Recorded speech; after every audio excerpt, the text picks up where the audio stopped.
opening up avenues for queenside pressure. This creates immediate asymmetry and challenges black's central control. Developing a knight to its most natural square, this reply immediately fights for central squares and prepares castling. Developing the knight to its most natural square, preparing to challenge central pawns. Embracing a solid, classical structure, black prepares for a central pawn advance and aims for piece development. Pioneering the center, white boldly stakes claim to crucial central squares, preparing to unleash a powerful pawn storm and restrict black's developing pieces. Challenging the center directly forces a dynamic struggle for central influence, potentially leading to open lines and active piece play. Opening the central d-file strategically disrupts black's pawn structure and offers white greater piece activity. Reclaiming the center with the pawn establishes a solid pawn structure and prepares for harmonious piece development. Developing the bishop here immediately pins the knight, disrupting black's central pawn structure and creating immediate tactical possibilities on the e6 square. Solidifying the central pawn structure with this move paves the way for queenside development and control. Solidifying the center with a pawn advance creates a robust pawn chain and prepares for piece development to control key squares.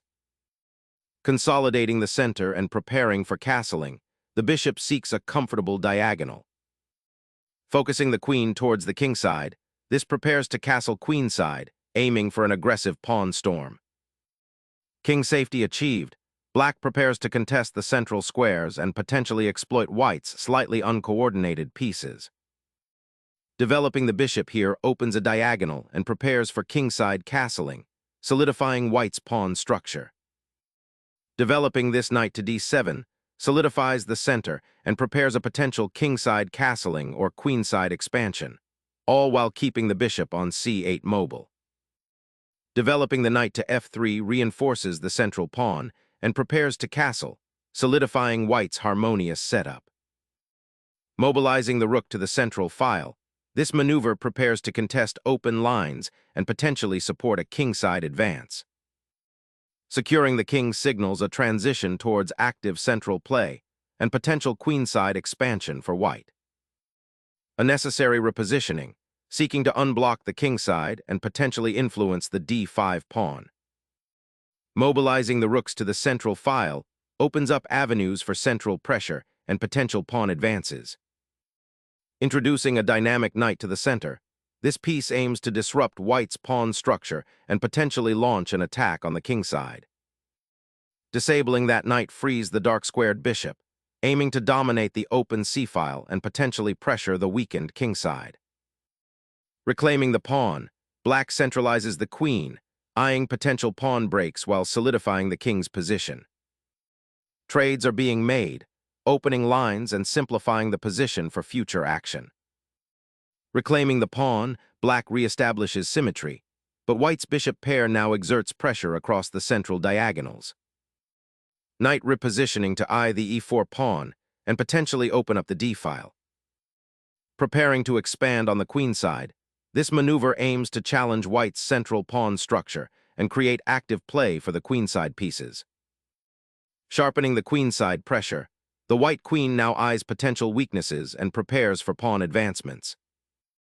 Unleashing the f-pawn demands careful calculation.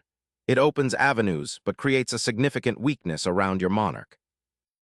Creating a target for the black king, this pawn advance initiates a positional risk, potentially opening lines for white's pieces.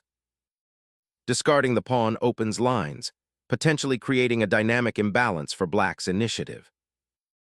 Recapturing the pawn reestablishes knight presence in the center, potentially pressuring black's pawn chain and creating attacking possibilities. Unburdening the light-squared bishop from its defensive chain opens diagonals and readies it for potential activity along the queenside. This knight repositions to a dominant central outpost, aiming to disrupt black's pawn structure and exploit the open d-file.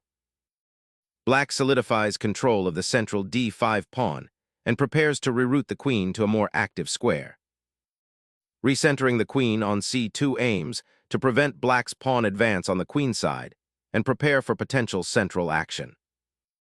Reclaiming the bishop from its inactive square, black aims to activate the piece and prepare for a potential kingside defense.